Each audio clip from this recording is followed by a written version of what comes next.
မင်္ဂလာပါရှင်။မကတော့ Coach Fantasy မှာတော်တာဖြစ်ပါရဲ့ရှင်။ဒီနေ့ကတော့ဒီချိန်ရတနာနဲ့အတူ relationship အကြောင်းလေးကိုအမြင်ဖြစ်ပြီးပြုလုပ်သွားမှာဖြစ်တာမို့လို့ဗီဒီယိုလေးကိုအဆုံးထိကြည့်ဖို့တိုက်တွန်းလိုက်တဲ့ခံချင်ပါတယ်ရှင်။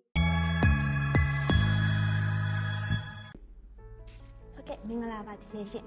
်ဒီနေ့ပေါ့နော်ညီမလေးပထမဆုံးမေးချင်တဲ့မေးခွန်းပါနော်အခုခေတ်မှာဆိုလို့ရှိရင်ညီမလေးတို့အခုမြင်တွေ့ရတဲ့လောက်ပေါ့နော် relationship တွေကအချိန်တို့အတွင်းနေမကပဲနဲ့နှစ်ရှည်ကြီးပေါ့နော်နှစ်ချီပြီးတွဲကြတဲ့အတွဲတွေကအစားပေါ့နော်ပြတ်တောက်နေတာလေးတွေညီမလေးမြင်ရတယ်ပေါ့နော်အဲ့ဒီတော့ညီမလေးအနေနဲ့မေးချင်တာကအဲ့လိုမျိုးဒီ relationship အရှည်ကြီးတစ်ခုကိုအချင်းချင်းရိုးအီပြီးတော့မချစ်တော့ဘူးလို့တန်ရုံးစင်မရှိတော့ဘူးလို့အဲ့လိုမျိုးမဖြစ်ပဲနဲ့ marriage life အထိကိုတွားဖို့အတွက်ဆိုလို့ရှိရင်ပေါ့နော်ဒီ relationship တစ်ခုကိုဘယ်လိုမျိုးmaintain လုပ်ရမလဲဆိုတာလေးသိချင်ပါတယ်ရှင်ဟုတ်ပါပြီတော်တာအဲ့တော့relationship တွေကလေတိဆောက်ရတာလွယ်တယ်ထိမ့်သိမ်းရတာကပိုပြီးတော့ခက်တာဆိုတော့အဲ့ဒီမှာတချို့ကတိဆောက်ပြီးသား relationship တစ်ခုကိုကောင်းကောင်းမွန်မွန်ရေရှည်တည်အောင်ထိမ့်သိမ်းဖို့ဆိုလို့ရှိရင်ပထမတစ်ချက်အနေနဲ့ဆိုလို့ရှိရင်ကျတော့တစ်ချက် communication လုပ်တင်တယ်လို့ထင်တယ်ပေါ့နော် communication လုပ်တယ်ဆိုတာကဒီ relationship ထဲမှာကိုကဒီကိစ္စရဲ့နဲ့ပတ်သက်ပြီးတော့မကြိုက်ဘူးဆိုလို့ရှိရင်မကြိုက်ဘူးထုတ်ပြောမှာပေါ့နော်ဆိုတော့ဒီဟာကိုထုတ်ပြောလိုက်လို့ငါတို့ conflict ဖြစ်သွားမလားဆိုတဲ့အတွေးနဲ့တချို့ relationship တွေမှာတစ်ဖက်ကကြီးပဲအမြင်လျှော့တာ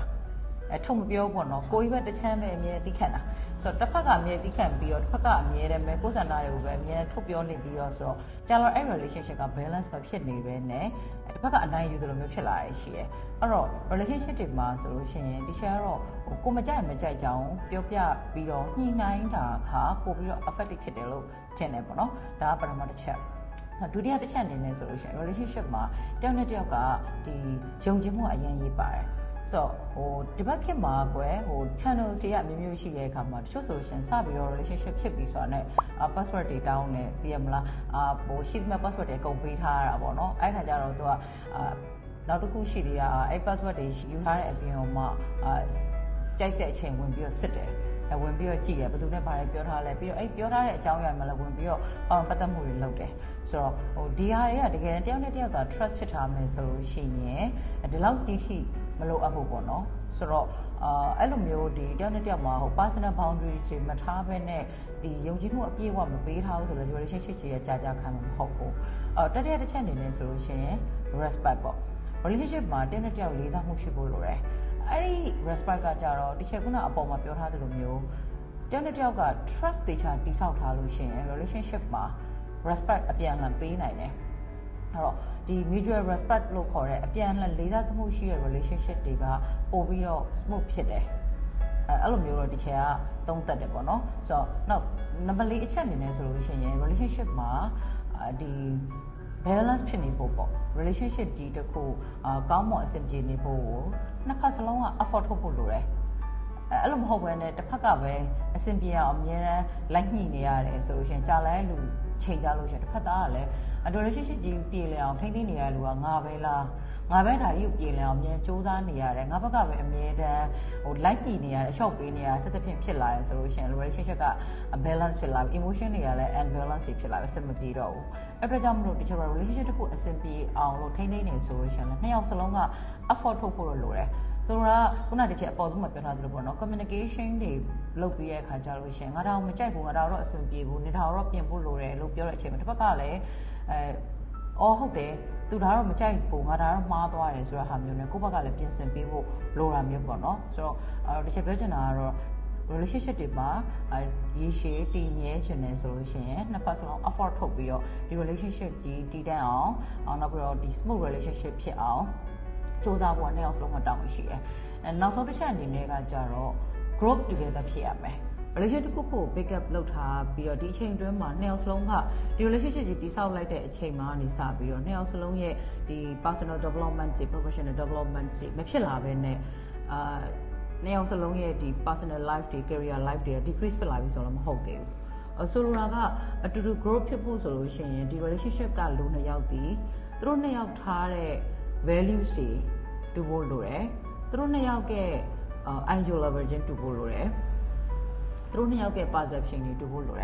်ဒီလိုမျိုးတူမှသာလျှင်ဒီ relationship ကရှည်ရှည်ခံမြဲမယ်နောက်ဆုံးတစ်ချက်ကအရေးကြီးဆုံးပေါ့နော်သူကကျတော့ emotional safety အဲ့တော့စိတ်လုံခြုံမှုရမှသာလျှင် relationship တစ်ခုက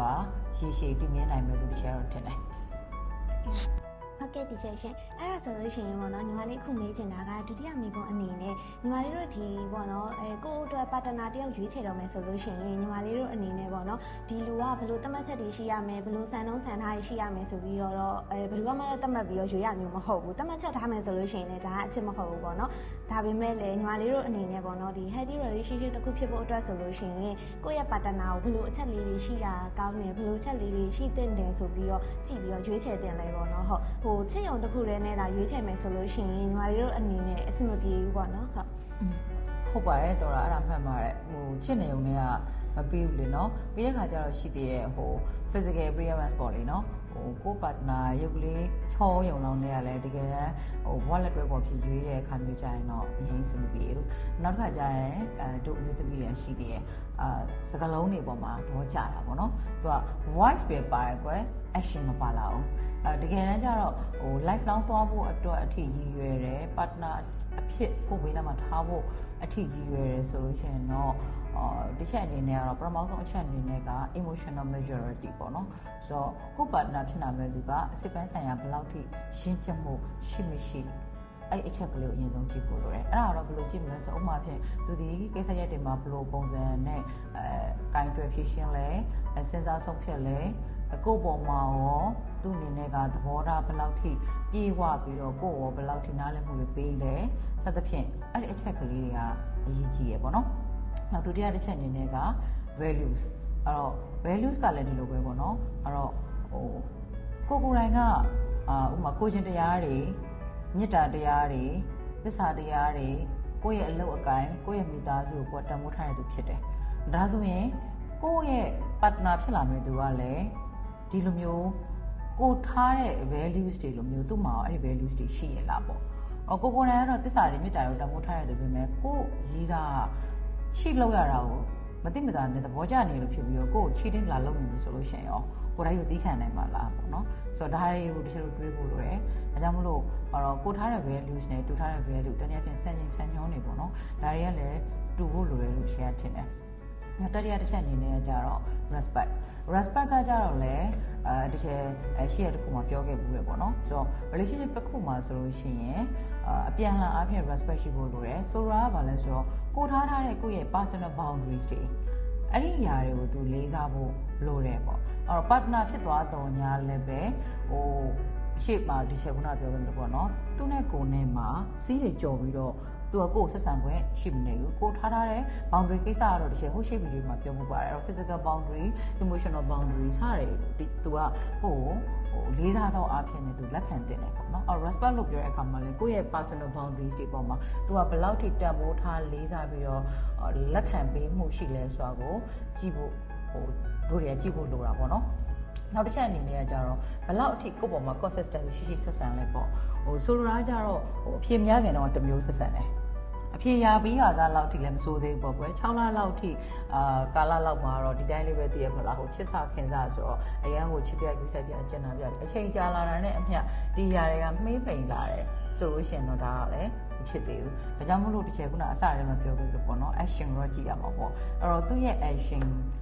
ပြောင်းလဲသွားခြင်းမရှိဘူးအစားတော်လေးတိုင်းပဲအခုလက်ရှိအချိန်ထိလည်းဒီတိုင်းပဲဆိုလို့ရှိရင်တော့ဒါအဆင်ပြေလို့ပြောလို့ရတာပေါ့နော်ဆိုတော့နောက်တစ်ခုကကျတော့ဟိုကိုနားမှာထားမဲ့သူက reflex sign တွေရှိလားမရှိလားလဲတို့တွေကသတိထားပြီးတော့ကြည့်ဖို့လိုတယ်ပေါ့နော်ဥပမာအဖြစ်သူဒီအမြဲတမ်းပဲဟိုလိုရထပ်ပို့ပြီးတော့တဝင်တိုလုံးနေတာဒါလည်းပုံမှန်မဟုတ်ဘူးပေါ့နော်တွေးသမျှလူနဲ့ကိုယ်ကိုလိုက်ပြီးတော့ဟိုတမုတ်နေတာစိတ်မချတာမျိုးဆိုတာကလည်းဒါကြတော့တကယ်တမ်းလူခွင့်ယူထိခိုက်နေတယ်တော့ပြီးတော့တူတယ်နော်ဟိုတို့တွေကဟိုရှစ်လို့တဝင်တူတယ်လို့တွေးကြတာဒါပေမဲ့လိုရတဲ့ပို့ပြီးတော့တဝင်တူခြင်းဒီကိုယ့်ရဲ့ဂုဏ်သိက္ခာကိုလာပြီးတော့ထိခိုက်စေတယ်ကိုယ့်ရဲ့ career life တွေကိုလာပြီးတော့ထိခိုက်စေမျိုးရှိတယ်ဆိုတော့လိုရတဲ့ပို့ပြီးတဝင်တူနေတာကိုလည်းချေတော့လက်ခံလို့မရဘူးနောက်တစ်ခါအမြဲတစေလိမ်ပြောနေတာကိစ္စတည်းလေးတွေကအစအလွယ်တကူလိမ်နေတာအဲ့ဒါကြီးကိုလည်းတို့တွေကလက်ခံလို့မရဘူးပေါ့နော်နောက်တစ်ခုကမနာလို့ဖြစ်တတ်တာတမရေးသားမယ်ဆိုတော့ညာလည်းပဲဥမာကိုအောင်မြင်ပြောရှင်အဆင်ပြေနေတာကိုတချို့ကရှိတယ်ပေါ့နော်အဲ့လိုမနာလို့ဆိုတော့တဲ့ပြောတာမျိုးလည်းမဟုတ်ဘူးမြင် तू ကဟိုဒီလောက်ကိစ္စတည်တည်လေးဒီလောက်လေးရတာကိုနင်ကဒီလောက်တောင်မှဟိုအောက်အရင်ဝမ်းသာပြနေတာအရင်ဝမ်းသာနေရလားဒီလိုကိစ္စမျိုးကနေမှမဟုတ်ဘူးလူတိုင်းလုံနိုင်နေဆိုတဲ့ပုံစံမျိုး စကားမျိုးကိုယ့်ကိုအဲ့လိုမျိုးပြောလိပြောထားရှိရဲဆိုရင်လည်းဒါဒီလိုပုံမှန်မဟုတ်ဘူးပေါ့နော်ဒါဟို partner ဖြစ်တော်ညာဒါပေါ့ relationship ဖြစ်တော်ညာသူဒီကိုယ့်ပေါ်မှာကိုယ့်ရဲ့အောင်မြင်မှုကိုယ့်ရဲ့အဆင်ပြေမှုတွေပေါ်မှာသူမူတည်တာမပေါ်နိုင်မယ်နဲ့သူမနာလို့ရှိရဲဆိုတာကိုတွေ့ရပါတနည်းဖြင့် narcissistic တွေမှာဆိုလို့ရှိရင်တွေ့ရတယ်အဲ့လိုပတ်တန်းကြတော့လေနောက်တစ်ခုကကြတော့ anger issue ရှိတဲ့သူမျိုး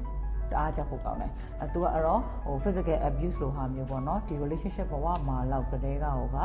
လက်ပါချစ်ပါတယ်လောက်တက်ပြီးဆိုလို့ရှိရင်တော့တချို့တို့ကဒီလို sign တွေပါတဲ့လူဆိုရင်တော့သတိထားတဲ့နယ်လူတချို့အကြံပြုချင်ပါတယ်တော်ရည်